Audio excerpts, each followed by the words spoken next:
શક્યા। એર ઇન્ડિયામાં ટિકિટ લીધી પણ મુસાફરી ન કરી શક્યા। એડવાન્સ ટિકિટ બુક કર્યા છતાંય 15થી વધુ લોકોને લીધા વગર ભુજથી મુંબઈનું વિમાન જતું રહ્યું। ચોરી ઉપર સીના ચોરીની જેમ યાત્રીઓને રઝળતા મૂકી દીધા બાદ કોઈ વૈકલ્પિક વ્યવસ્થા ન કરવામાં આવતા યાત્રીઓ હેરાન પરેશાન। जब 8 बजे मुझे ऑप्शन देना था कि आपका कुछ हो जाएगा, खड़े रहिए।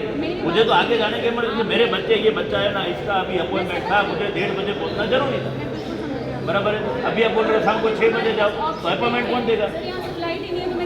तो आप रिफंड दे दो।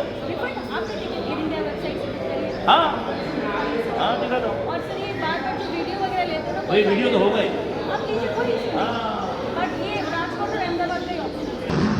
फ्लाइट हम लोग आ गए थे, लेकिन अंदर बोर्डिंग ही नहीं दिया और बाद में पता चला कि अंदर फ्लाइट फुल था। टाइम से पहले आ गए थे और अंदर सीट नहीं है, बराबर। फ्लाइट में सीट्स अवेलेबल नहीं थी। मैंने आपको देखा।